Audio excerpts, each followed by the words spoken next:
I'm Chef Sarah, and this is my little brother. We're baking a stuffed bread with my helper. First, I'll need flour, eggs, butter, water, and sugar to make the dough. That's too much! Oops, sorry! Lastly, we place the yeast into the auto yeast dispenser.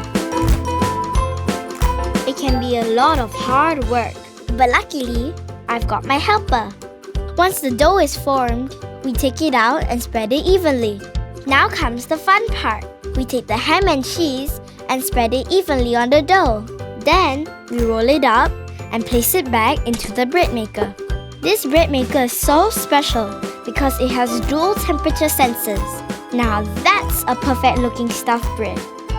Cooking made easy with Panasonic Cooking. Panasonic.